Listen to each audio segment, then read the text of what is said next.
I'm not sure. So join me, Nana Acquia, at 3 p.m. every Saturday and Sunday, where we discuss the biggest topics of the weekend. Be ready for battle. Could you be quiet? What is this? It's my new teeth. It's your new teeth. I don't bite. Well, not without a good reason. Always honest, always fun. Every weekend at 3 p.m. on GB News, the People's Channel, Britain's news channel. So Jubes & Co, we tackle the issues of the day with real, robust debate. Both sides of the fence, battling it out with me in the middle with my forthright opinions and views. And often really interesting things happen because you start with a position and then by the end of the debate you find actually, well, I might not have thought about that one. What we need in this country is 2 new political parties. You should maybe think about doing a 2024 calendar. I'm Michelle Dewberry and I'm keeping you company right through until 7 o'clock this evening. GB News, the People's Channel, Britain's watching. Join us every night on GB News at 11 p.m. for Headliners, which is 3 top comedians going through the next day's news stories, which is exactly what you need, because when the establishment has gone crazy, you need some craziness to make sense of it.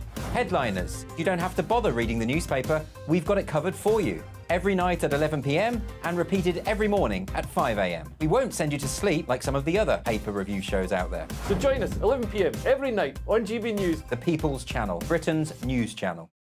GB News, unlike other broadcasters, isn't obsessed with the London-Westminster bubble. We think there's a nation beyond the M25, and that's why we talk about the issues that matter across the land. Join me on State of the Nation, 8 to 9 o'clock, Monday to Thursday, on GB News. Daisy's listening, and you should too. Every Sunday from 11, join Michael Portillo. There will be topical discussion, looking at the week before and the week to come. So kick back and relax at 11 a.m. on Sundays on GB News with me, Michael Portillo. GB News, the People's Channel, Britain's news channel. I'm Andrew Doyle. Join me at 7 o'clock every Sunday night for Free Speech Nation, the show where I tackle the week's biggest stories in politics and current affairs with the help of my 2 comedian panellists and a variety of special guests. Free Speech Nation, Sunday nights from 7 on GB News, the People's Channel, Britain's news channel. Nightmare commute? Kick it up a gear with me, Patrick Christie's, at Drive Time, 3 till 6 p.m, Monday to Friday on GB News Radio. You can listen online and on DAB+, on the smart speaker app, and on the GB News app. And if you've got an Alexa, all you have to say is, Alexa, play GB News. We're also on TuneIn and the Radio Player apps. From the school run to rush hour, get revved up with me, Patrick Christie's, on GB News and GB News Radio.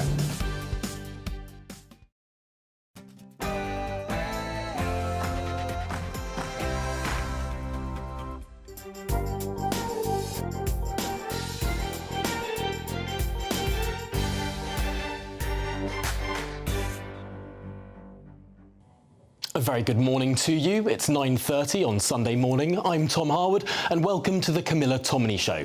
I'm presenting this week, but don't worry, Camilla will be back in this seat next Sunday.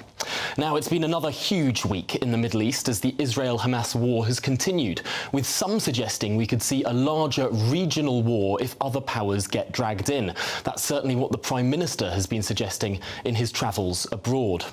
And closer to home, it's been a devastating week for the Conservatives after those 2 by-election losses in both Tamworth and Mid-Bedfordshire. We'll of course be reflecting on all of that in the show today. I'll be joined by Robert Jenrick, the Immigration Minister. Now, what does he make of the Scottish First Minister Humza Yousaf's call for the UK to take in Gazan refugees? And after those 2 by-elections, I'll be speaking to the former Labour big hitter Sean Woodward, who served, of course, in Gordon Brown's cabinet. Now, Israel's former ambassador to the UK, Daniel Taub, will also join me live from Gaza. And I'll also be joined by the former Palestinian representative to the UK, Manuel Hassassian. He had been the representative of the Palestinian Authority for 15 years to this country. And with this Wednesday marking a year since the day Rishi Sunak became Prime Minister, although to some it might feel a little bit longer than that, who better to speak to than the man who literally wrote the book on Prime Ministers, the esteemed political historian Sir Anthony Selden. Well, that's all to come in the show, but first, let's have a look what's in the papers today. Joining me now is the Spectator columnist and former member of the European Parliament, Patrick O'Flynn. let's have a little run through of the papers first. So, Patrick, you've picked out the Sunday Times front page as perhaps the most predominant story this morning.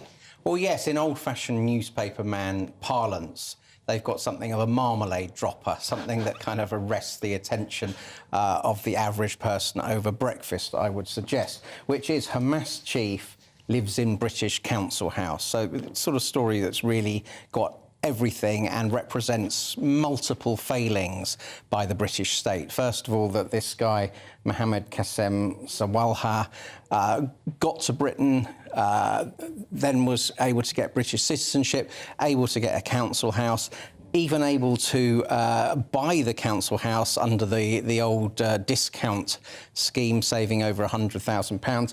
And to top it all off, the house he's got is smack in the middle of the London borough of Barnet, which is the borough where 1 in 5 British Jews lives. So it's a really multiple shocking failure and underlines, I think, great public unease about our controls on exactly who comes to our country, whether they have our country's interests at heart, and also whether they're able to access public resources and welfare resources. I know that, for instance, the government minister, Neil O'Brien, recently put out a set, he said that 48% of the entire London council housing stock is now occupied by foreign-born tenants, so, which is quite astonishing.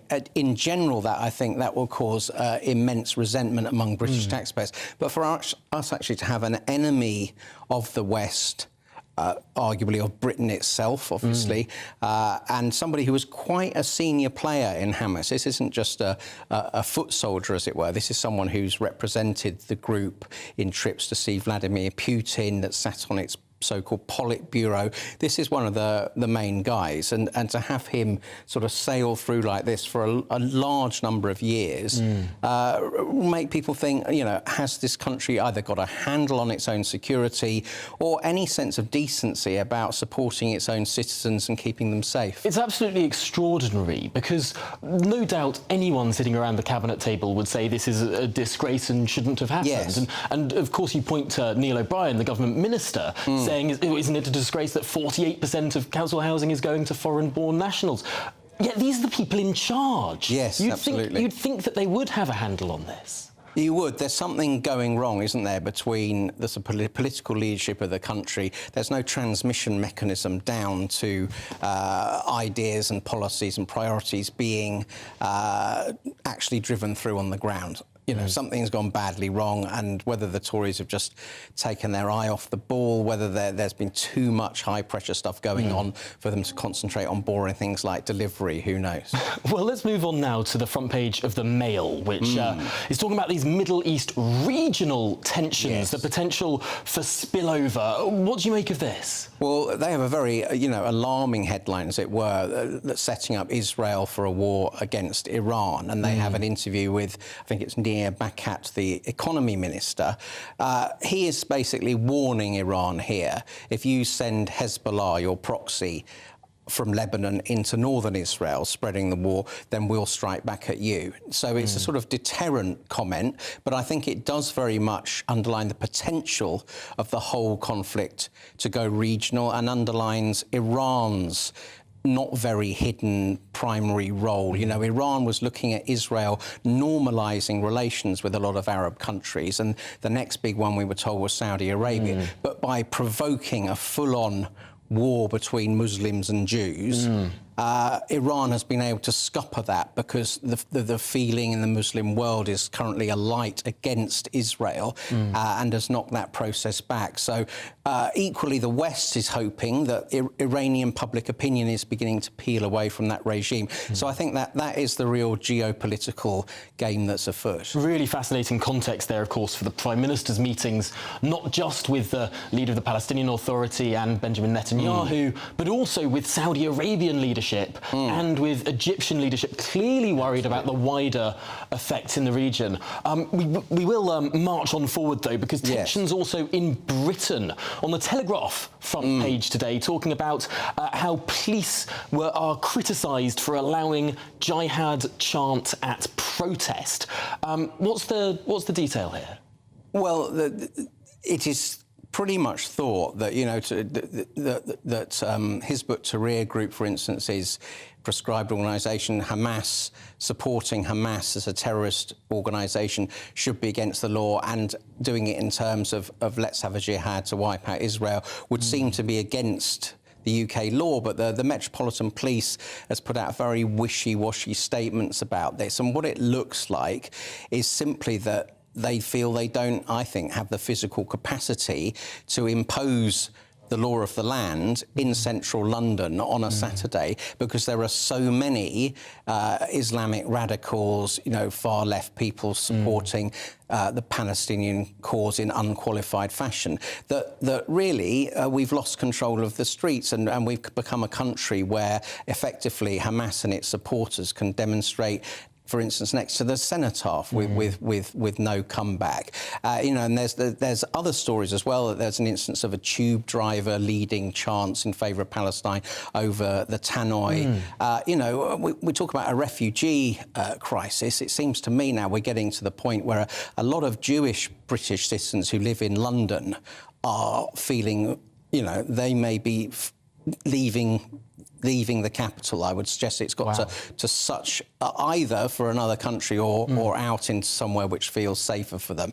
And I think this is highly worrying for the government, the potential for a long ground war or a conflagration to feed into really nasty clashes on the British streets, potential terror plots. That will be clouding Rishi Sunak's kind of horizon, and normally you expect a swing to the governing party, but I think Keir Starmer has positioned Labour very well on this issue. And if we have, for instance, people who've come over on the small boats who then get involved with Islamist activities, I think the buck stops there with the Conservative Party. Yeah, really interesting how Labour seemed to have neutralised its potential pitfalls there, with a number of people quitting the Labour Party in protest of Starmer's stance on Israel. I should think that Keir Starmer's probably quite happy that those people are quitting. Yes, music to his ears. Should we jump across to Tory turmoil and The Observer, which has a story buried on page 15 about the Chancellor of the Exchequer. What's this about? Yes, so the political editor of The Observer, Toby Helm, has got a story suggesting Jeremy Hunt will not fight the next general election.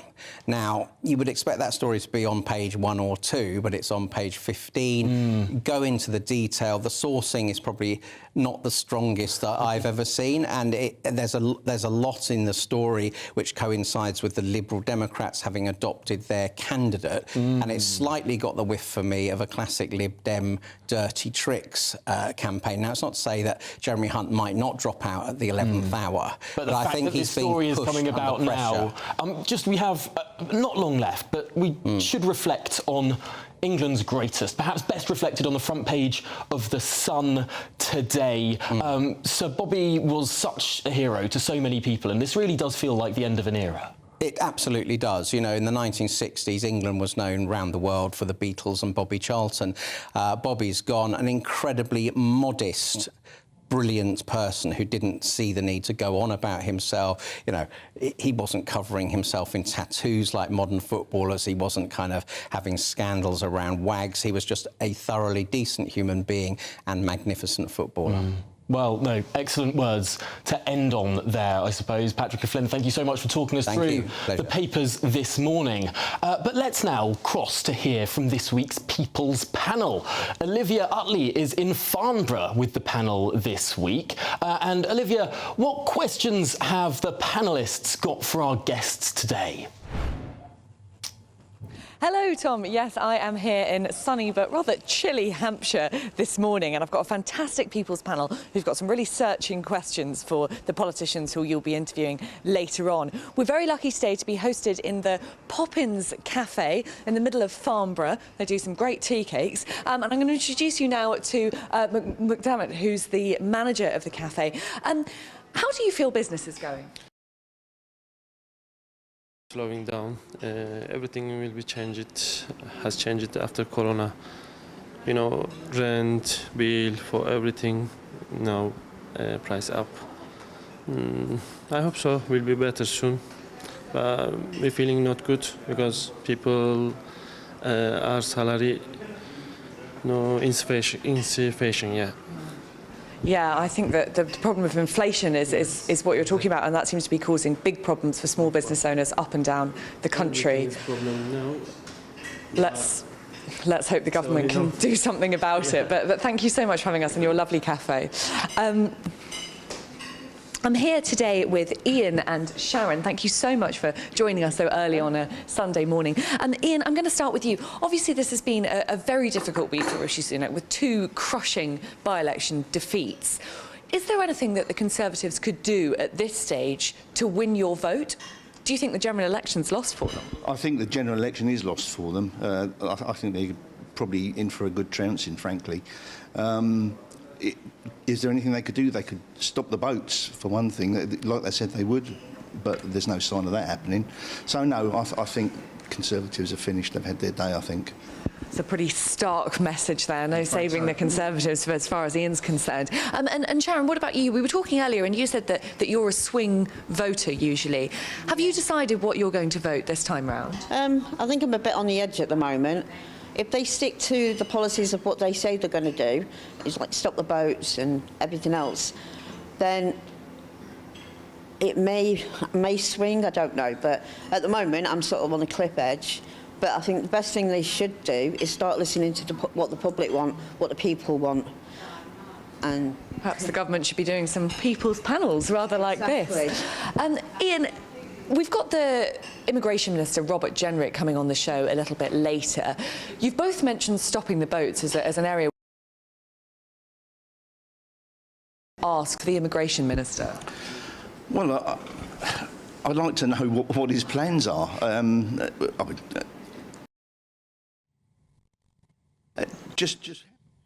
think we're having a few little problems there with the connection in Farnborough, but we did get the gist of much of what the People's Panel was saying, particularly on stopping the boats. We'll be back with the People's Panel, of course, a little bit later in the programme, but thank you to Olivia for talking us through that there. Let's turn now to Sean Woodward, the former Northern Ireland Secretary under Gordon Brown, for what has been an interesting week. Sean, I know that you talk to senior figures in and around the Labour Party leadership, and the Labour Party does seem to be rather ahead in the polls. 2 extraordinary by-election wins in the last week. Is this a sign of things to come? Are we heading for a 1997-style Labour landslide? Really good question, Tom, and good morning to you. I think everybody needs to remember that we're probably a good year out from a general election happening, and I've been around for long enough to know that in a year things can change quite dramatically. But I think what happened this week in those 2 by-elections, where majorities of 19,000 and 24,000 were overturned, is that probably if we're standing back and looking at things and saying what's likely to happen, I don't think this is any longer looking like the 1992 election when John Major was up against Neil Kinnock. Nobody quite knew who was going to win, and John Major just managed to squeak back in, and I actually ran that general election campaign for him. So I have a pretty much kind of good eye on that one. I think this is looking like 97. Something here is happening. And listening to your People's Panel just then, people are giving up on the Conservative Party in government. And listening to the gentleman who your reporter was interviewing in the cafe, his remarks, he thought that the party was going to get trounced. And I have to say, with huge respect to people who will be looking at this and trying to find a reason to justify how Rishi can manage it, it's looking very hard to me for him to win this election. I suppose it is a difficult position for the government to be in, but Sir Keir Starmer has perhaps been a lucky general in the last 2 years. His opponents have run into big problems, whether it's the SNP and their internal turmoil, or indeed the Conservative Party and their civil war. Has the Labour Party done enough to distinguish Sir Keir Starmer, to bring about positive votes for the Labour Party? Or is this just Sir Keir winning by default? Look, good question, Tom. But I mean, you are a seasoned political analyst here. And I think what you and I would be saying to each other is that basically in a general election, governments lose elections, oppositions never win them. It's a question of how badly the government loses and therefore how well the opposition wins. Now, an opposition can contribute to its defeat, and I would say that Jeremy Corbyn frightened people at the last general election, so Boris Johnson did even better than people were expecting him to do. But what's happened now is that the cost of living crisis that, again, your panel referred to, the problems that people are seeing in the NHS with 7.5 million people waiting for treatment. People, if they have a cardiac arrest, probably quite unlikely in some parts of the country to have an ambulance in time before they die. These things are contributing to a sense that the government doesn't have answers. And I think what that means is that you're seeing, just like your People's Panel, people talking about a cliff edge if they're a swing voter. But that's an interesting phrase, isn't it? A cliff edge isn't like nearly there. It's a massive jump. And I think what we're probably going to see is a victory for Keir Starmer that is very big. But it will also be because the country's given up on 13 years of a Conservative Party, which they think is economically bankrupt. And yet some big problems for a Labour government if it were to take office. It says it would stick more or less to Tory spending limits. The big plan that Labour has for the NHS is to spend a whole 0.5% more on its budget. That's not going to fix the waiting lists. Is the Labour Party setting itself up for just as unsuccessful, arguably, a period of government giving these enormous international headwinds? No, I think what the Labour Party is rightly doing is ensuring that you don't frighten people. Because most people are pretty intelligent out there. I mean, when I used to be the boss of That's Life programme with Esther Ramson, Esther always used to say, assume that most people are incredibly smart and bright. They just don't have the information. So the information that the Labour Party is giving people is, look, it's going to take a long time to fix these problems. There's no sudden large amount of money to do it. We need to change some of our goals. We need, for example, to move the NHS from something that's constantly trying to fix people to trying to prevent them becoming ill in the first place. So doing cancer scans on people at an early stage rather than waiting for them to have stage 4 metastatic cancer. Now, and that's a very expensive thing to treat. I'm just going to butt in here because we are short on time and I don't want to miss your view on this next very important subject, which is, of course, the situation in the Middle East. You were Northern Ireland Secretary overseeing the peace process in a difficult and previously war-torn part of this country. What's your view on how there could possibly be peace now between Israel and Palestine? Well, I always travel in hope, Tom. I mean, I think if we travel only in despair, then we have a danger of fulfilling the worst of our imaginations. And ultimately, the fact that the rest of the world wants to engage in the problems of the Middle East is the best sign of hope, because they don't have a solution that works there right now, because the situation both in Israel and in Gaza is so catastrophic. It's catastrophic for all of those families. Whether you're a mum in Jerusalem or a mum in Gaza, you are terrified for what's happening to your family. But, and I think this is a big but, the fact that we've seen the President of the United States fly in, the fact that we're seeing the involvement of Saudi Arabia, Middle Eastern countries, the fact that we're seeing European countries coming in to want to help, ultimately is a sign of hope. Because ultimately, as we found in Northern Ireland, most people living in Gaza, living in Jerusalem, Tel Aviv, don't want this.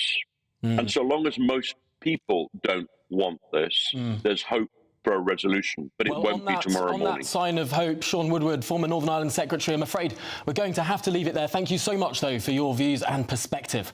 Now, don't go anywhere. We're going to be speaking to the Immigration Minister, Robert Jenrick, after this.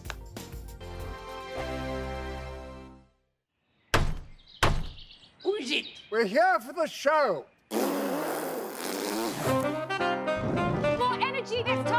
Welcome to the Dinosaur Hour. I was married to a therapist. And you survived? I thought we were getting Hugh Laurie. Second best.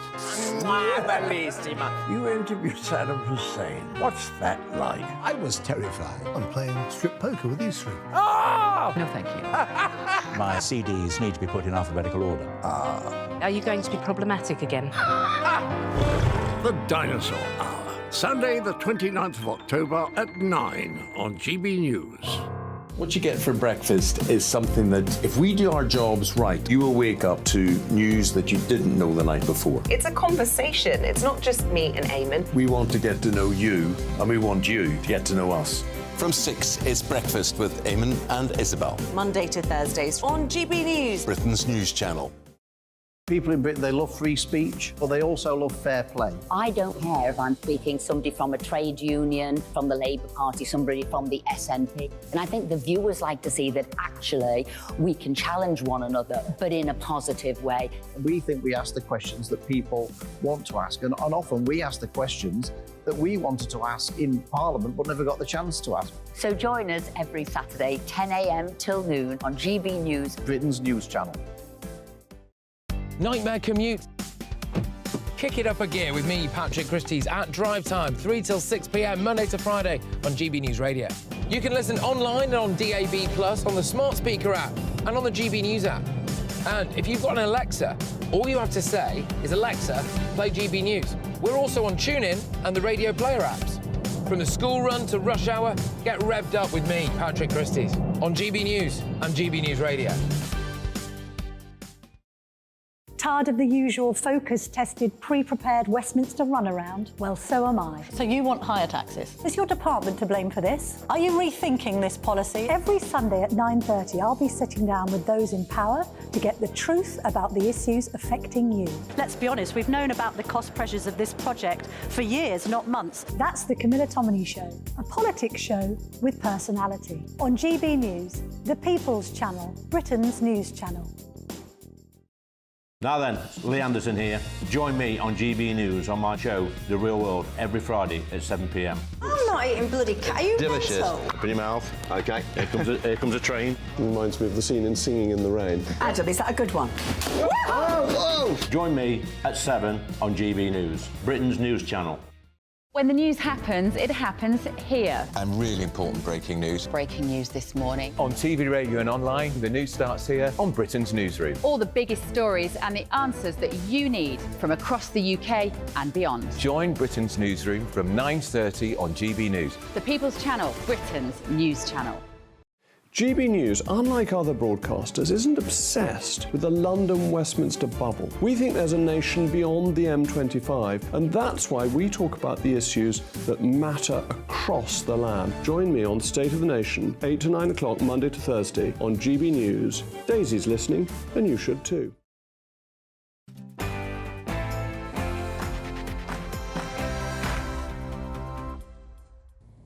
Welcome back. You're watching The Camilla Tominey Show with me, Tom Harwood.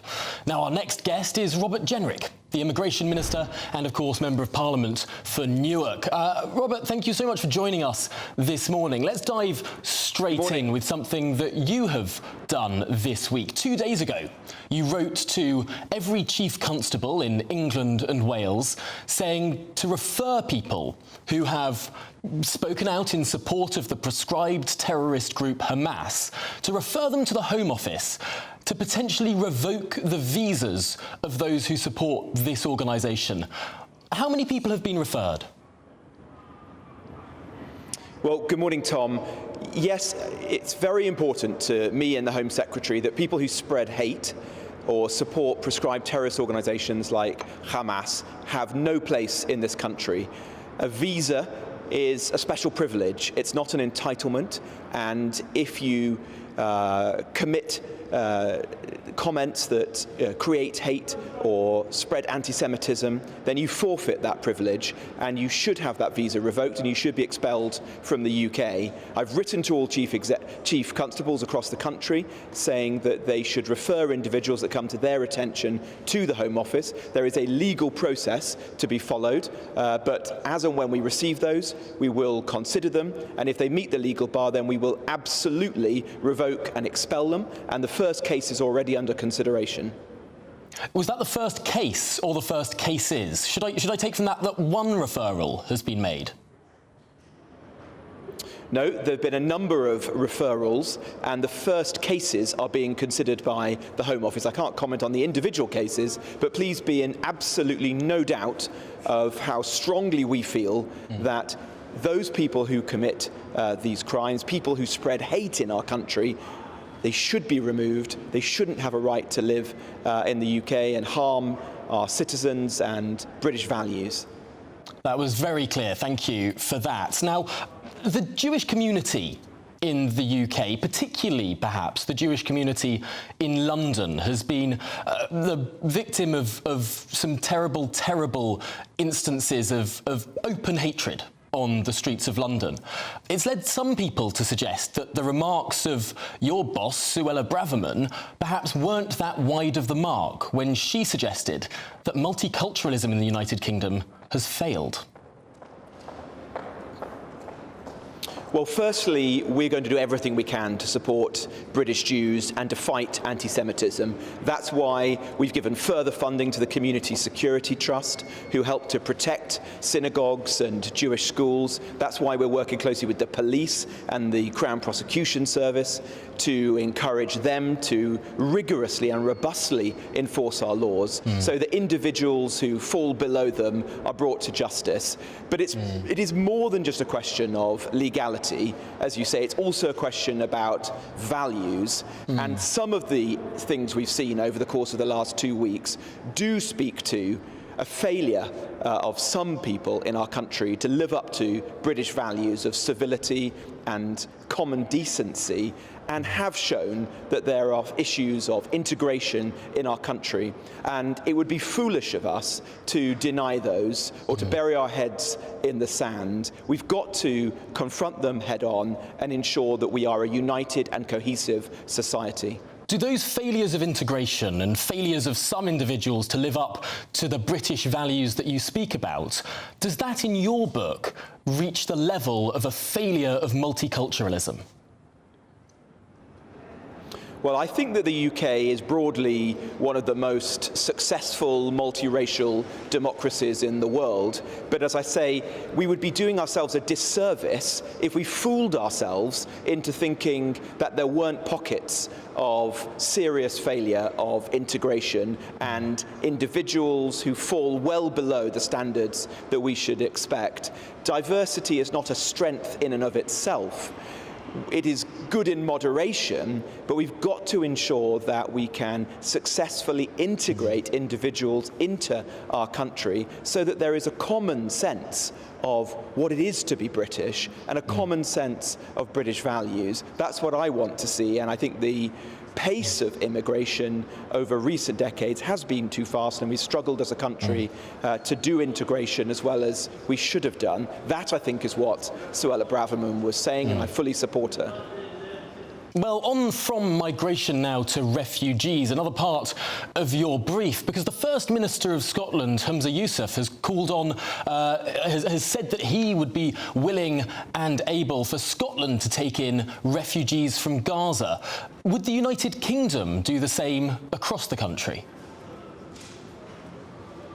Well, I think that's premature. The first step is to help British nationals out of Gaza and into safety. We're working extremely hard, the Foreign Office and the Home Office, to secure the safe passage of those British nationals, working with Egypt and other neighbouring countries. That is critical at the moment. The second task, of course, alongside that, is to get humanitarian aid into Gaza.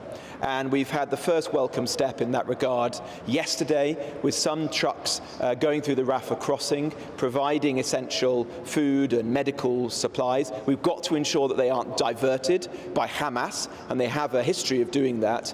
We need to get more supplies through to Gaza. And I don't think that the first thing we should leap to whenever there is a crisis in the world is migration. The UK should be a big-hearted nation that plays an important role in supporting people in difficult situations, but usually it is best to do that through diplomacy and through development aid. Now you say that it's premature to talk about this, but I note, Robert Jenrick, that you're not ruling out taking non-British refugees from Gaza. Well, I said we don't have a plan to do that, and the point I just made was that I don't think that that is the right approach. What we should be doing is using the assets of the UK, which is our relationships with countries like Egypt and Israel, and our development aid to support as many vulnerable people as possible in Gaza, rather than creating small schemes to privilege a small number of people. The priority is to get the British nationals out and humanitarian aid in a way which means it is not diverted and abused by the terrorist organisation Hamas. Well, Robert Jenrick, that's all we have time for, but thank you very much for speaking to us here on GB News on the Camilla Tominey programme. That was Robert Jenrick, the Immigration Minister, of course. Well, there is so much more to come this hour, and don't forget, of course, in this enormous week in Middle Eastern politics, I'll be speaking to both the former Israeli ambassador to the United Kingdom and the former head of the Palestinian diplomatic mission to the United Kingdom as well. But before all of that, let's get your news update with Sophia Wensler.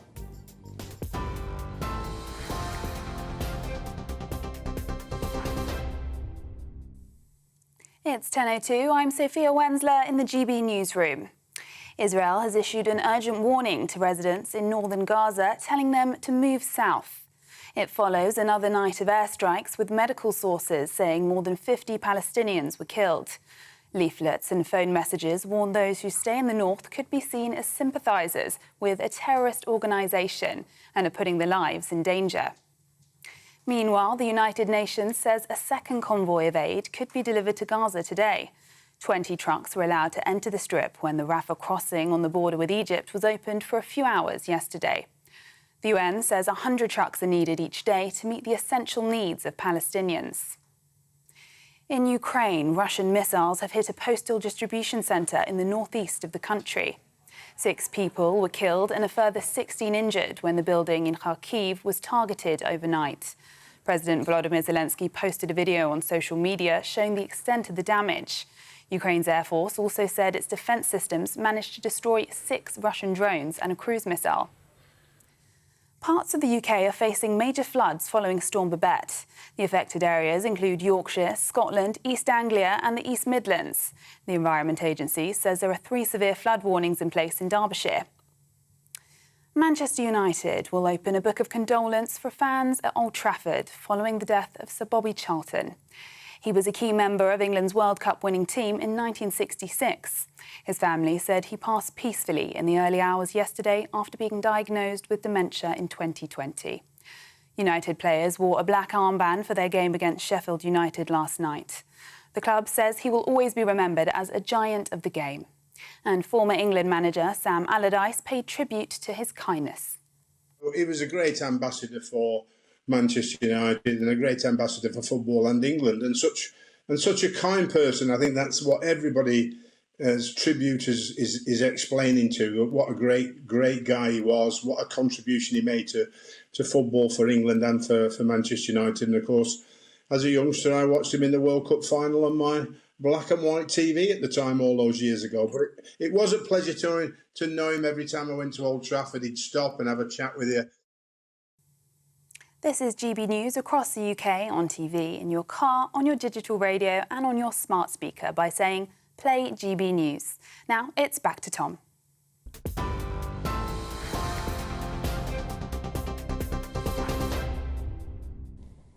Welcome back to the Camilla Tominey Show with me, Tom Harwood. Camilla is, of course, back in the hot seat next Sunday.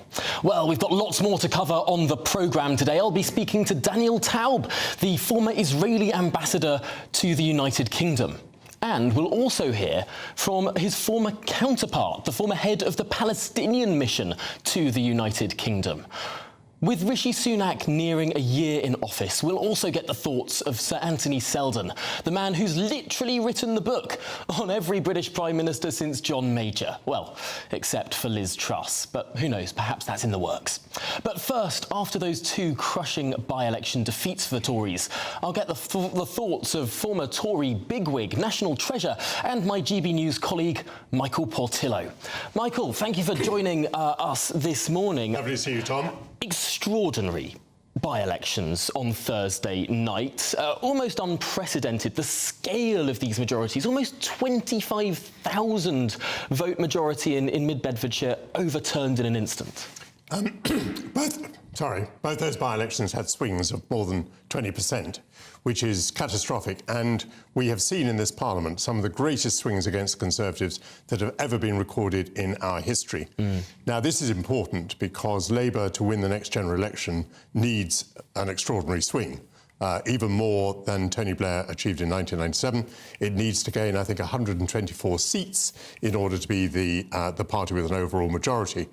Now, what these by-elections are telling Labour is that this is possible, and what it's telling the Conservatives is, obviously, first of all, that they face defeat, but also that after the Uxbridge by-election, which the Conservatives held on to, when some Conservatives thought that just by making some shifts of policy on, for example, environmental matters, that they could offer a new package to the electorate that would be attractive. It seems that in these by-elections, there is no hint of success in that new strategy. Because Rishi Sunak did indeed make a lot of changes after Uxbridge, and some of them seem to go down quite well with the electorate, but that is not reflected in the by-election results at all. It's interesting. It seems like people, no matter what the government is saying, just are not inclined to believe the government in terms of these transport projects in Network North and all the rest of it. It's sort of like people don't really want to give the government a hearing. They're sort of fed up. Have we just reached that traditional pendulum effect point in British politics? I rather suspect we have. I should be asking that question myself on the next show after yours.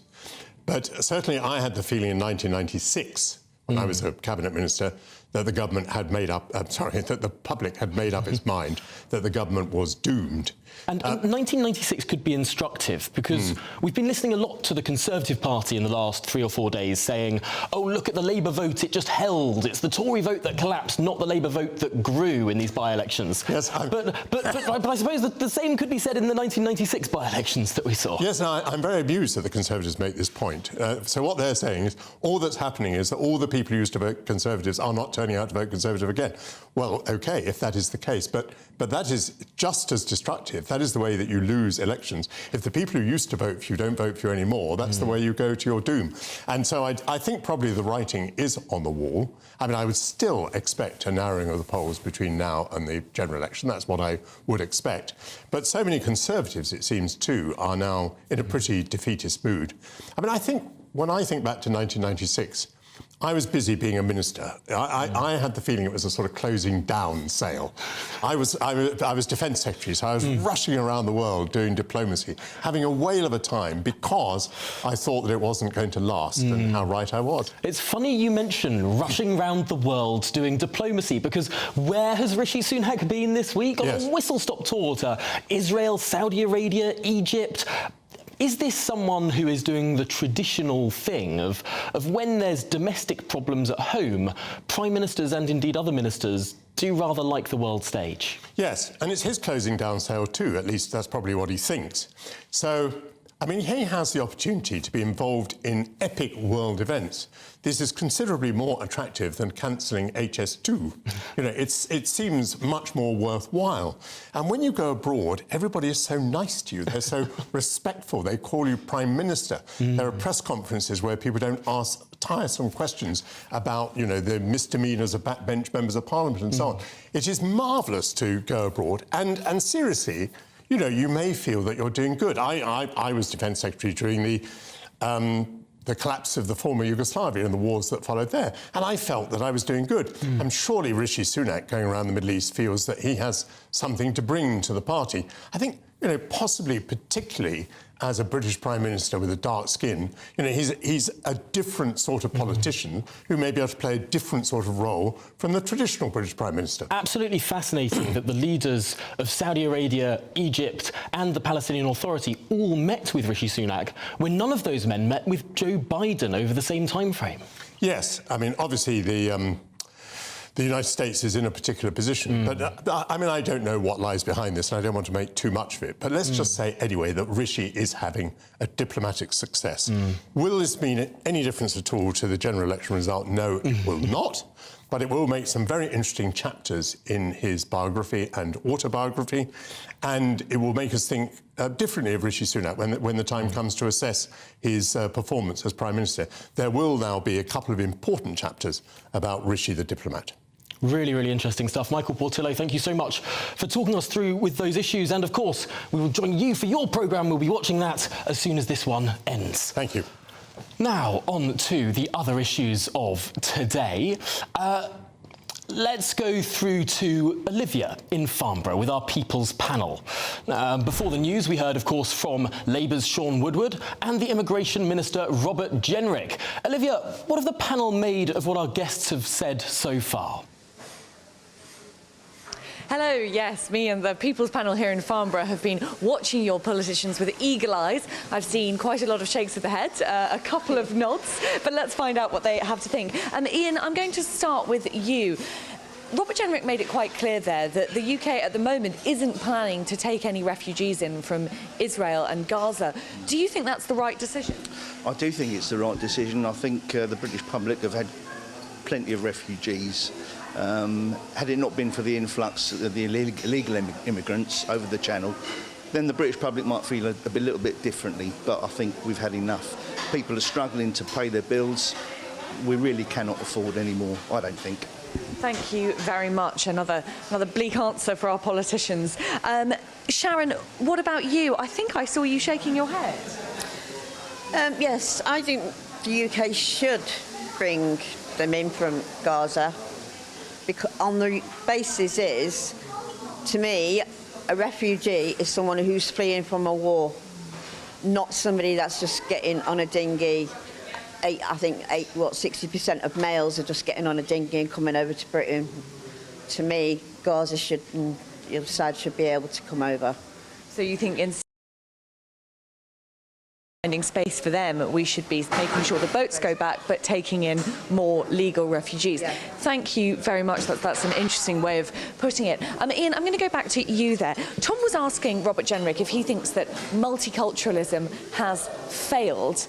He didn't quite give a straight answer, but I think we sort of got what he was driving at. What do you make of that question? What do you think? I think failed is too strong a word, really. But then again, I wouldn't say it's been a roaring success.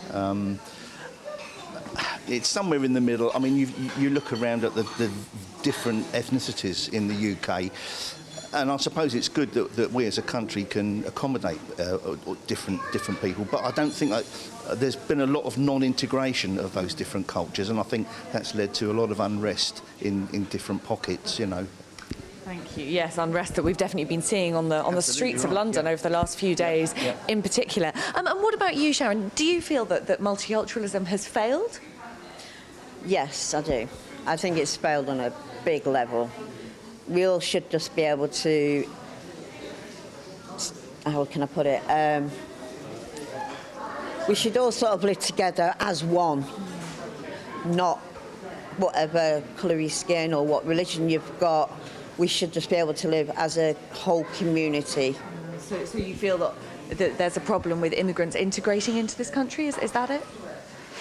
I think a lot of it is because obviously you've got quite a lot of the illegal immigrants coming in anyway.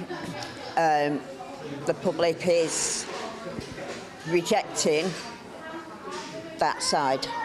I think that's what mainly it is. Thank you very much. And final question for both of you, quick question, we don't have much time left. But Robert Jenrick talks a little bit there about the Conservatives' immigration policies for illegal immigration. You said before that you don't think the Conservatives' immigration policies are working. Have you changed your mind? No, I haven't. I'm afraid not. They've had 13 years of this, and prior to that, Labour, and we're just getting more of the same, time after time. So, no, I don't think it's working. Straight talking from Ian there. And what about you, Sharon? I'm still on the fence. I'm still on that cliff edge. I think both sides have got to do something pretty impressive for me to say I'm going to vote for either one of them. Thank you very much. So from both of our People's panellists here, it sounds like the Conservatives and Labour have quite a lot of work to do if they want to win over our People's panel's votes. Thank you very much. Thank you, Tom, for having us, and thank you to the wonderful Poppins Cafe. Back to you now in the studio. Thanks, Olivia. What forthright voices we have on the People's panel. Always a delight to hear. Now, don't go anywhere. After the break, I'll be speaking to a former representative to both the UK of both Israel and the Palestinian Authority. It will be a fascinating series of discussions. Back very soon.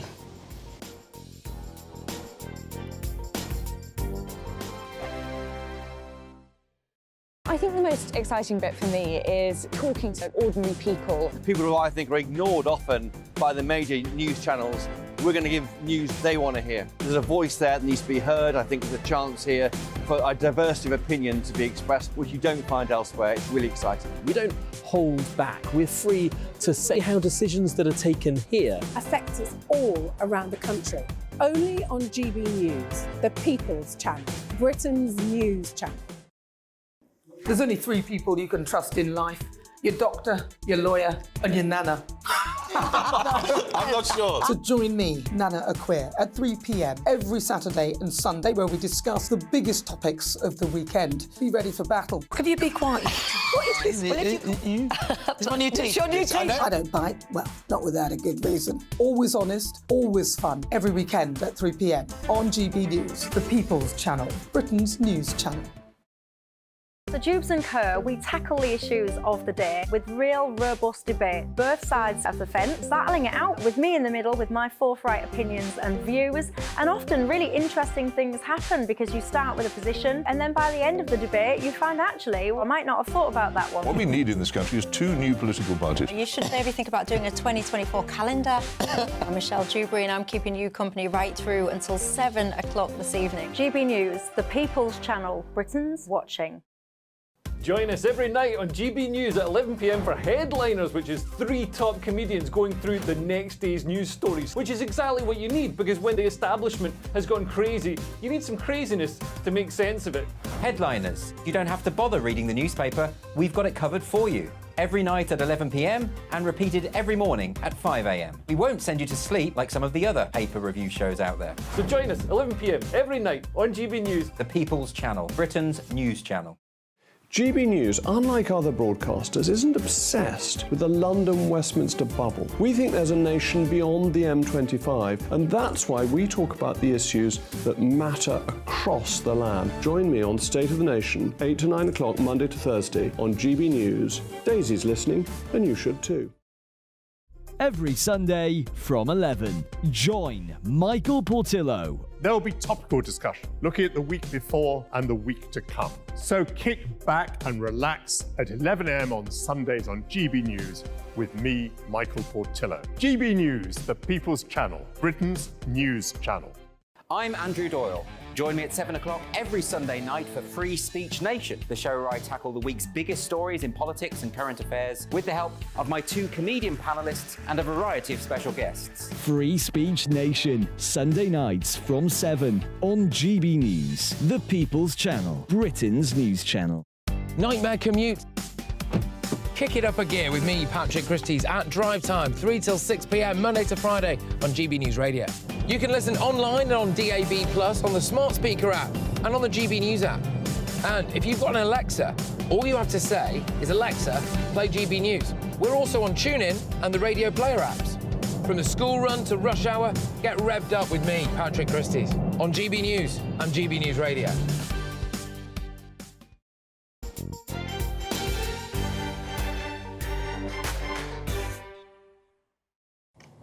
Welcome back to the Camilla Tominey Show. My name's Tom Harwood, and I'm standing in for Camilla. She's back next week. Now, I'm going to be speaking to a former representative to the UK of both Israel and the Palestinian Authority. First, let's hear from Daniel Taub, who served as Israeli ambassador to the UK from 2011 to 2015. He joins me from Tel Aviv, and thank you so much for making the time for us today, and I hope you're staying safe there in Israel. First of all, do you have a message for the British people this morning from Israel, and perhaps particularly for the Jewish community in the United Kingdom? Hi, Tom. Good to be with you. Just to clarify, I'm speaking to you from Jerusalem, not from Tel Aviv, just down the road. I think my message to the Jewish community and to the general British population is actually the same message. We are going through one of the darkest times that Israel has had, but one of the points of light is the absolute moral clarity that we are seeing from our friends and leaders, throughout Europe, the United States, and so on. There's a tremendous amount of suffering, grief within Israel, and we know that Palestinians are also suffering. But there is no equivalence, no way of making a comparison between Israelis who are doing everything they can to save the lives of Israelis and limit the damage to civilians in the Gaza Strip, and Hamas, this terrorist organization that targets civilians in the Israeli side and brutally abuses Palestinians on the other side. So we really call for people to hold fast to that clarity at this point in time. There, of course, can be no equivalence made between the proscribed terror group Hamas and the democratic state of Israel. There have, however, been criticisms of the way in which Israel has been conducting its response, particularly when it comes to cutting off water and electricity supplies. Politicians in the United Kingdom have sort of flip-flopped on their support for this measure. Is it going too far? As you know, we have been working very closely with the international community to try and make sure that supplies, humanitarian access reaches the Palestinians of the Gaza Strip, particularly in the south. But we're also aware that to date, in the 16 years since Israel pulled out of every inch of the Gaza Strip, humanitarian aid, and that's including European aid, has been hijacked and abused by the Hamas terrorist organization. And I, Tom, don't know any country that would continue to supply electricity to a territory where terror organizations are using that same electricity to build, manufacture, and fire the missiles that's been firing on Israeli civilians. I suppose the problem here is it's so difficult to tell the embedded Hamas terror groups within Gaza from the hundreds of thousands of innocent civilians. And isn't that the crux of the problem, that given the right of Israel to defend itself and the strikes that have been made, there will, of course, be innocent civilians tied up in this? How does Israel navigate that path? So first of all, the crux of the problem, sadly, is that we have an Iranian-sponsored terrorist organization embedded in the Gaza Strip, taking its own population hostage. But you're right, Tom, to focus on the fact that not only does it abuse our civilians, the atrocities that we've seen, the abuse of firing people shooting at people with inside ambulances, but in the Gaza Strip, it claims to have 100,000 militants. None of them wear uniforms. None of them separate themselves from the civilian population. In those circumstances, we do everything we can to try and separate the civilians. We've been urging the civilians to move south so they'll be out of the area of entrenched terrorist occupation there in the Gaza Strip. Sadly, we know that Hamas is forcing many of them to stay. It's locking some of them up. I heard this morning that it is actually throwing away people's car keys. I mean, that's a horrendous situation, but we cannot allow this tactic to succeed. And we need to keep our minds on the fact that after this war is over, the situation, not just for Israelis, but for the people of Gaza, will be infinitely better if Hamas, this terrorist, brutal organization, is not embedded within this area. I suppose one of the problems here is that there is a genuine sense of fear from people in Gaza, perhaps people who have been driven to more extreme means because the progress towards a two-state solution simply hasn't been being made. In many ways, things have been going backwards. Does Israel still believe in a two-state solution? So, Tom, I think we need to get the history right here. If you remember, Israel pulled out of the Gaza Strip entirely. At that time, there were no restrictions on the Gaza Strip. The border with Egypt was run by an EU mission called the EU-BAM mission.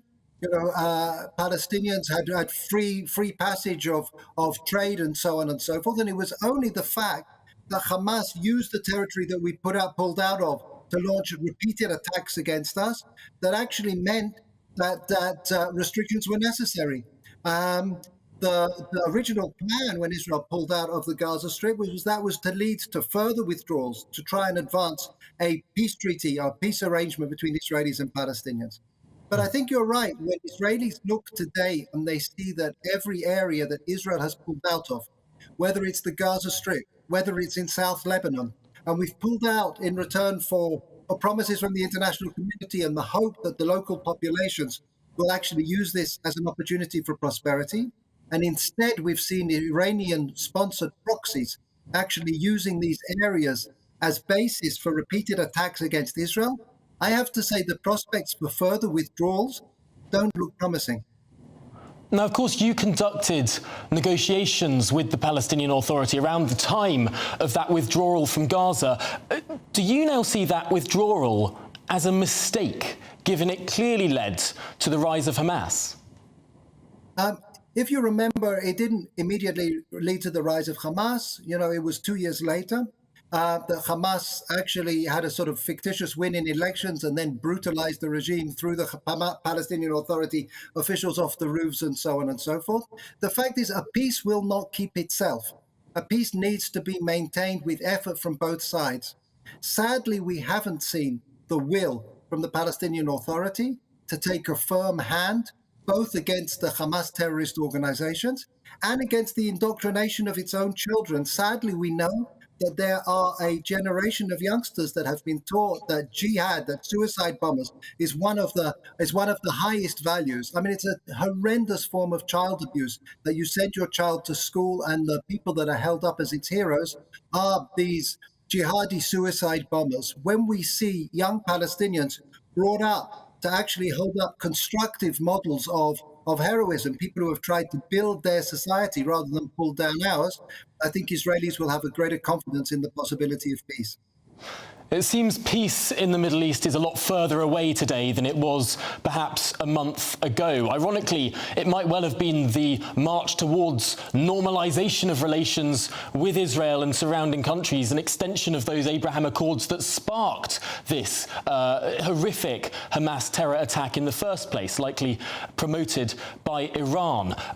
Can you see in your lifetime any normalization, any de-escalation of the clear tensions that have come so forthright in the last 2 weeks? So I think we do have to hold fast to the possibility of hope.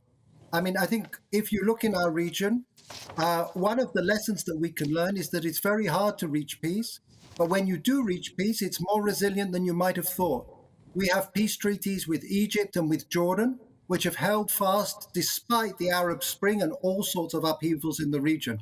We have, as you pointed out, Tom, we have peaceful relations with a number of Gulf states. We have a very important rapprochement process with Saudi Arabia, which may itself have been part of the Iranian calculus. It is so clear to anybody who looks at the region that if you are forward-looking, if you care about your children, peace brings such extraordinary dividends in terms of cooperation, in terms of shared resources. We just need to try and strengthen those people who care more about their children than destroying ours. Well, Daniel Taub, I thank you so much for your participation in the programme this morning, live from Jerusalem, not from Tel Aviv, as we originally said. Really interesting stuff there, but let's see if we can get the other side, the other perspective now from Manuel Hassassian, the former head of the Palestinian diplomatic mission to the United Kingdom. He joins me this morning from Copenhagen. Thank you so much for making the time for us this morning. I do want to start off by putting to you directly a claim made there by Daniel Taub that perhaps the Palestinian Authority has missed a trick by not getting a firm hand on Hamas, by not controlling the Palestinian territory in a way that perhaps it should. Has the Palestinian Authority been too weak on Hamas? The question is not being too weak or strong. What happened is that Hamas was created actually by the consent of the Israelis to concoct an alternative leadership to the PLO. And that took place during the first Intifada, where Hamas started, developing its military power, its political impact, it's getting, control of civil society to a certain extent. And unfortunately, in the year 2008, we had, the coup d'etat, which made Hamas took over Gaza. And since then, the Palestinian Authority does not have any control over Hamas.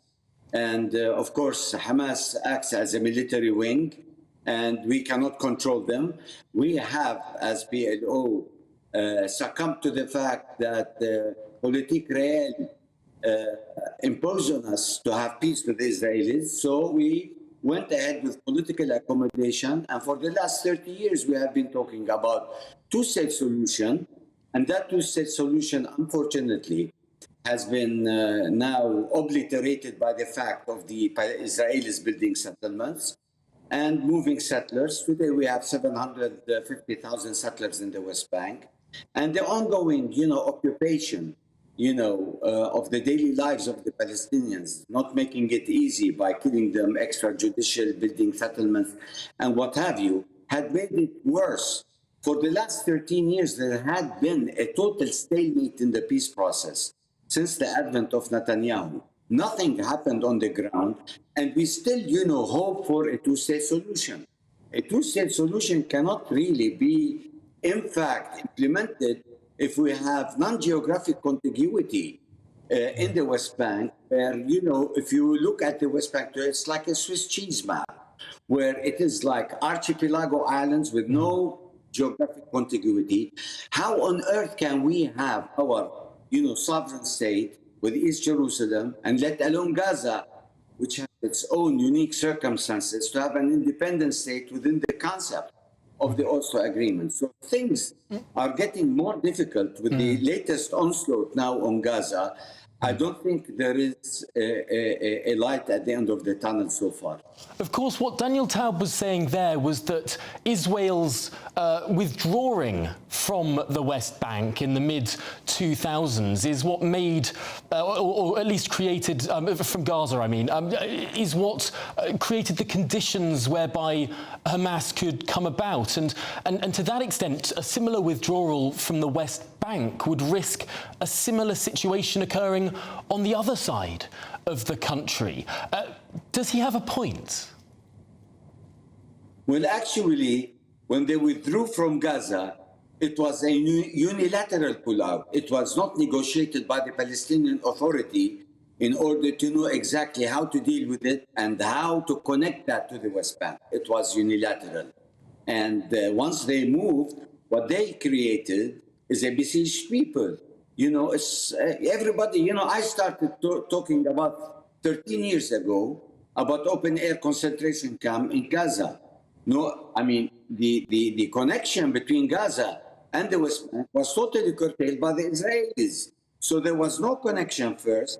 And second, when the coup d'etat took place, the Palestinian Authority, as an authority, was not there anymore.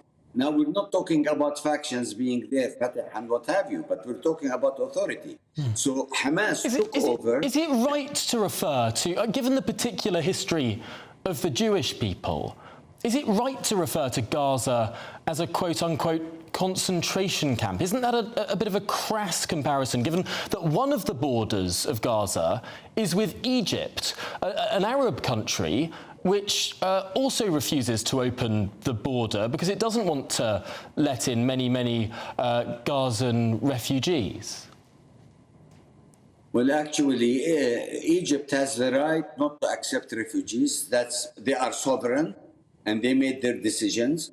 And they believe that, opening the borders, meaning another displacement of the Palestinians, going into Sinai, another extra burden for them.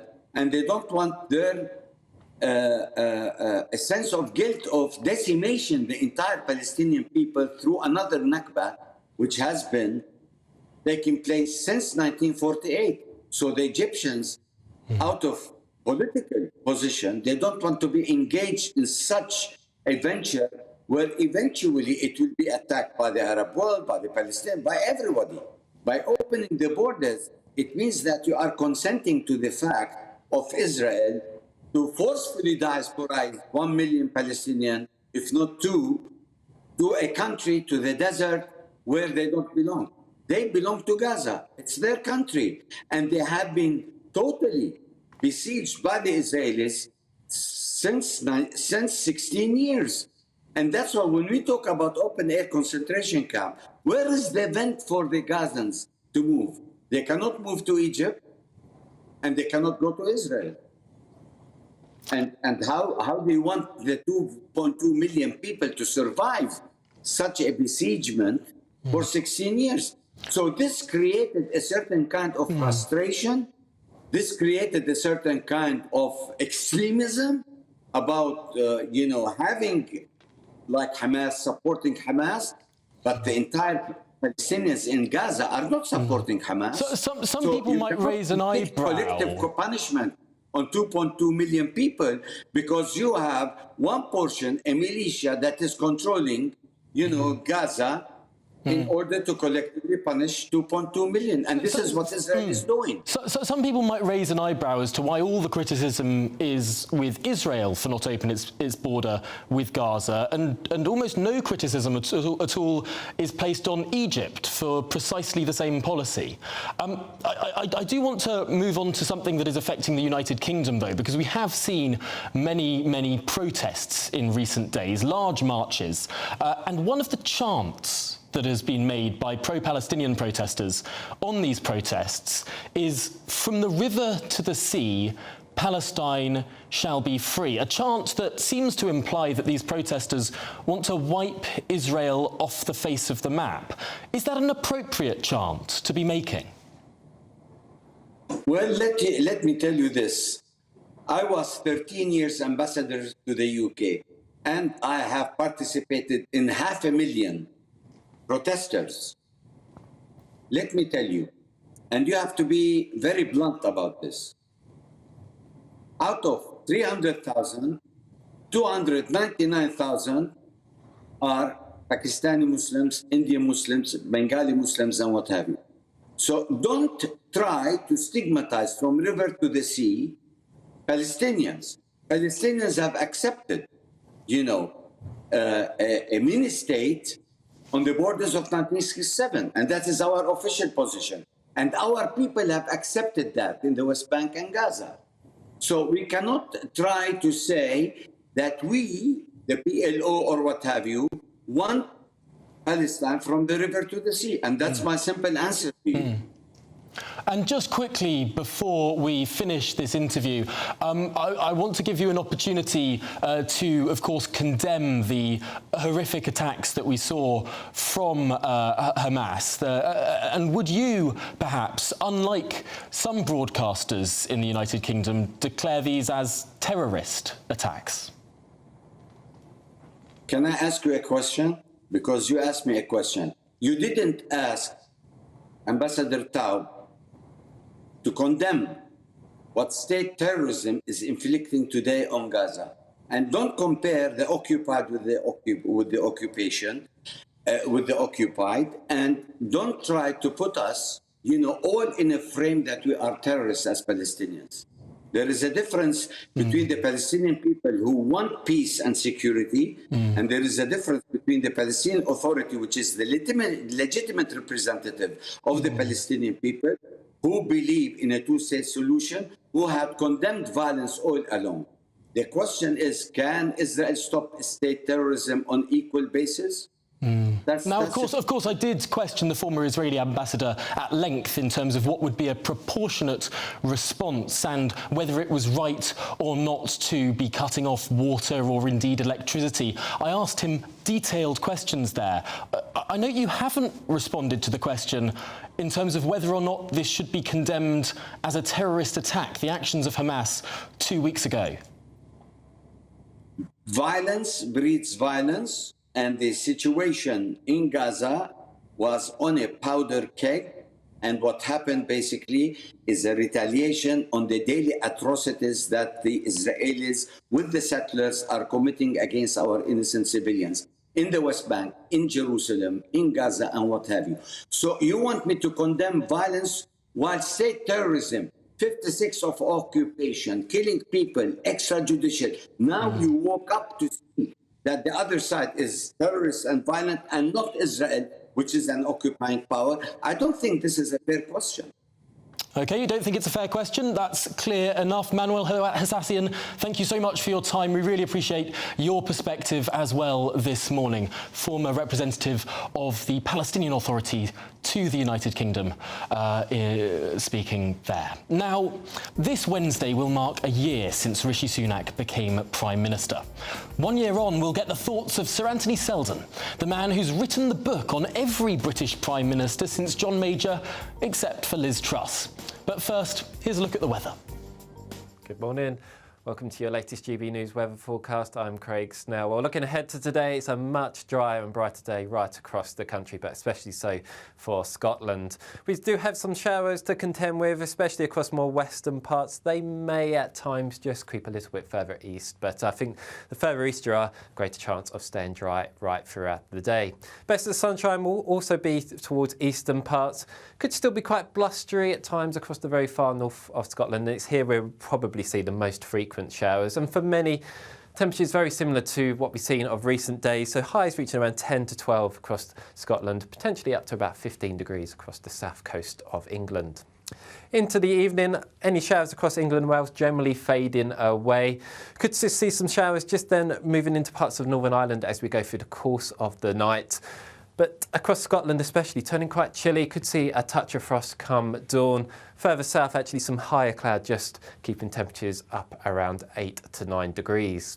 So we start Monday off on a fairly dry note across the board. Still the risk of some showery outbreaks of rain for Northern Ireland and maybe the very far north of Scotland. But the best of sunshine on Monday will be across mainland parts of Scotland, because later on in the day, some thicker cloud and some outbreaks of rain will arrive into the south coast of England. Temperatures for most of us, again, very similar, around average for the time of year.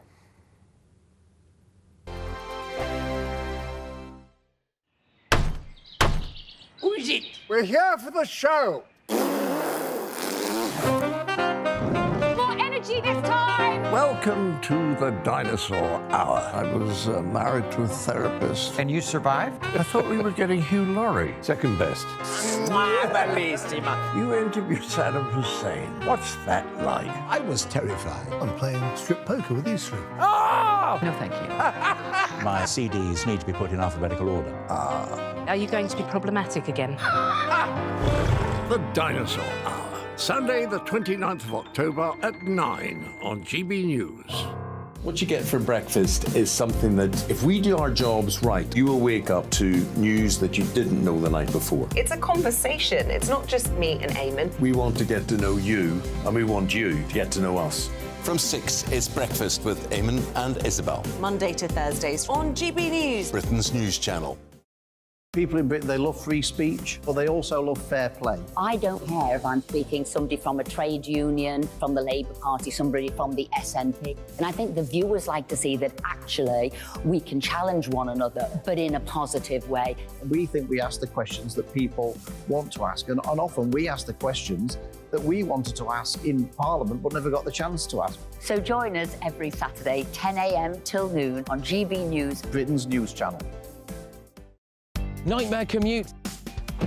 Kick it up a gear with me, Patrick Christie's, at Drive Time, 3 till 6 p.m, Monday to Friday on GB News Radio. You can listen online and on DAB+, on the smart speaker app and on the GB News app.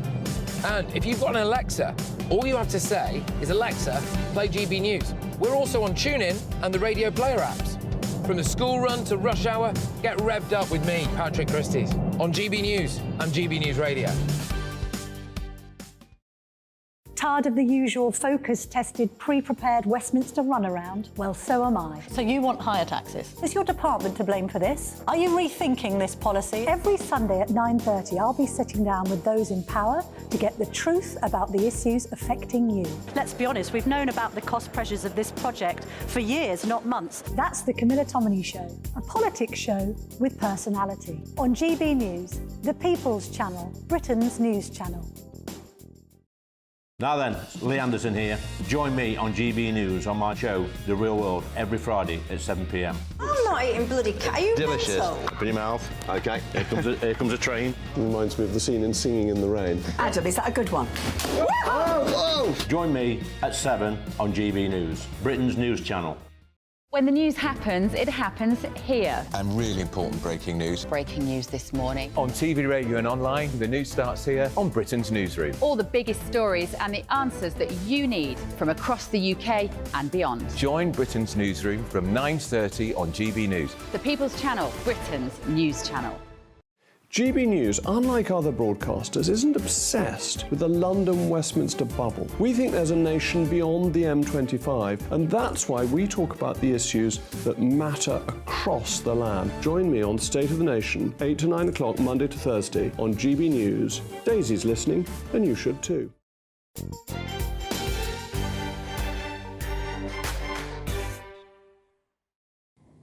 Welcome back. This is the Camilla Tominey Show, and my name's Tom Harwood. Camilla is back next week. Well, we've had a huge array of guests so far this morning, but one thing that we haven't yet touched on is an anniversary that is coming up on Wednesday. That is 1 year since Rishi Sunak became the Prime Minister of the United Kingdom. So who better to talk through this topic than Sir Anthony Seldon, the esteemed political historian. He's written a biographer of every Prime Minister since John Major, except for Liz Truss. I suppose have to first ask you, Sir Anthony, is a biography of Liz Truss on the way, or does 49 days perhaps not merit one? Oh, it definitely merits one. I mean, it's fascinating. How could somebody who I think was very talented and who had more experience than most prime ministers coming to the office, she'd been around a lot, she knew what she wanted to do. How did it go so catastrophically wrong after just 49 days? There's a real story there. I mean, it's half the length of the next shortest serving prime minister, who was George Canning with nearly 120 days. And, you know, what happened? I love it. I mean, that's because I suppose I just love, I don't know, British history. So perhaps that's the next book on the way. But turning to perhaps a longer-term perspective, you wrote earlier this year that King Charles's perspective is wiser and deeper than that of Rishi Sunak or Keir Starmer. Their horizons will always be tribal and short-term. Why do you think it is that King Charles perhaps has that deeper and more substantial vision than either the leader of the Labour Party or the Prime Minister?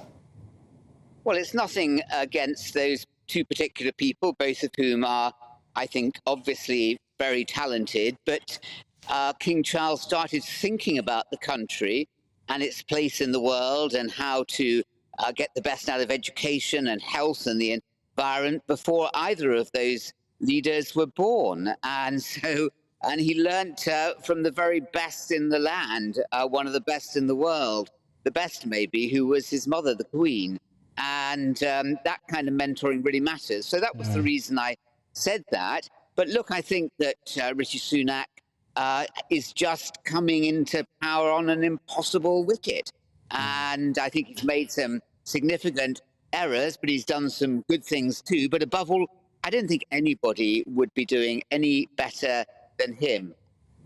That's interesting, and perhaps it leads some analysis or pre-analysis of what a first-term Keir Starmer administration might look like, perhaps very, very similar to what we've seen over the last 12 months. But you've also written this about Rishi Sunak, that he has been micromanaging for too long and needs to think more strategically. You say the best prime ministers have been inspirers and liberators, setting the direction rather than getting tangled up in the little details. Is that still your view of Rishi Sunak? Well, he has tried, hasn't he, with his latest initiatives at the party conference, scrapping HS2 and redistributing that money into regional transport, and his decision on climate change and putting less immediate pain and pressure on taxpayers now and on drivers now, and his reforms for the A-levels. I mean, these are all good things, but it falls short of telling a story. The great prime ministers, I mean, we think of Churchill, we think of Clement Attlee, we think of Margaret Thatcher, all had a story to tell. Now, the story he told at the party conference was quite a lot about his own personal story, which I think personally is admirable. He needed to tell a story, though, with real bite and purchase on the nation about why the Conservatives uniquely are the party to take the country forward for the next 5 years and why Labour are not. And he's missing that macro picture, and the macro picture he alighted on was really too granular and too divisive. But I think it's very difficult for him. I think he's got many of the qualities. Ironically, were he to serve a second term, which I think now is less and less likely, I think he would blossom in time to be a really good prime minister, knowing what to do in power. But at the moment, coming into power when you are 70 for 9 down, if that, to use a cricket analogy or similar analogy with the rugby last night, he just doesn't have a hope. It's so interesting to look at how Rishi Sunak is trying to pitch himself now as a new man, as a change candidate. Have we seen in the history of the office of Prime Minister ever such an audacious about-turn, rebranding midway through a term to say that you should vote to stick with me if you want to change things? Well, the truth is, and this will come as a shock horror to party strategists and pollsters, is that rebranding never works. You've either got it. I mean, we got Thatcher at the beginning, we got Blair at the beginning, we got Churchill at the beginning, we got Clement Attlee, Lloyd George at the beginning. They didn't go in for rebrands because every fibre of their personality, their backstory, their life on Earth tells a story. It's authentically true. And I think if Rishi Sunak had maybe been able, to study more history, history is always something that the great prime ministers have an intuitive understanding of, or indeed spent more time just to stand back and reflect on what his opportunity was taking over from that very low moment after Liz Truss. He could have come up with a more coherent story, which he then could have stuck to. His 5 targets that he had were too micro and were obviously ill-advised because he's not able to achieve them. It's about politics and success in politics. It's about emotion. It's about being able to get somebody. And it's hard at the moment to get what Rishi Sunak, still more the Conservatives, stand for. Now, they can still win it, or Labour could win with a minority or a small majority only. But I think much of this is down to the opposition losing this general election rather than what Rishi Sunak does. If I was Rishi Sunak, I'd hold it very steady. I'd be much more optimistic, much more open. And he's done really well in the Middle East, showing a quality of leadership superior to Biden. He's been bold, he's been courageous. Why has he done that? Because he's been listening to historians like John Bew in Number 10, always the historians are the people who understand how the system works, how the world works, what Britain's opportunity is, and how to make the most of your position as Prime Minister. Don't learn about it when you write your memoirs. Learn about it before you open your mouth the first time. Of course, you must read history, otherwise you'll be doomed to repeat it. But you obviously, Tom, read history. It's interesting, though, that you say that there hasn't been a Prime Minister who has had a successful rebrand. All of the great Prime Ministers have been who they were from the start.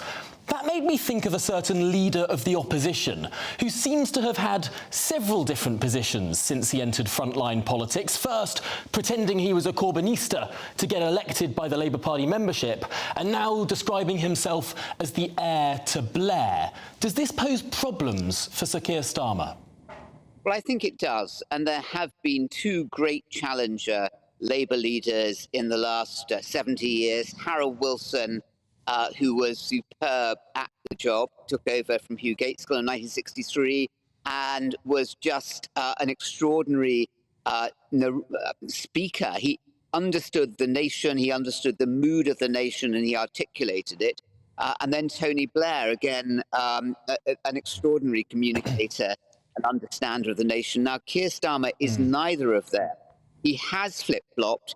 But I think it's true that you can do that before you come to power. You can reinvent yourself as the opposition leader. It's much harder to do that once you're in number 10 as the Prime Minister. Well, we only have 10 seconds left, Sir Anthony, but I just want to ask, in a word, who was your favourite Prime Minister to write about? John Major. That might come as a surprise. But he also was on a very sticky wicket. We have run out of time there, but Sir Anthony, thank you so much for joining us. Camilla is back next week, but up next. I think the most exciting bit for me is talking to ordinary people. People who I think are ignored often by the major news channels. We're going to give news they want to hear. There's a voice there that needs to be heard. I think there's a chance here for a diversity of opinion to be expressed, which you don't find elsewhere. It's really exciting. We don't hold back. We're free to say how decisions that are taken here affect us all around the country. Only on GB News, the People's Channel, Britain's news channel. There's only 3 people you can trust in life. Your doctor, your lawyer, and your nana. I'm not sure. So join me, Nana Acquare, at 3 p.m. every Saturday and Sunday, where we discuss the biggest topics of the weekend. Be ready for battle. Could you be quiet? What is this? It's my new teeth. It's your new teeth. I don't bite. Well, not without a good reason. Always honest.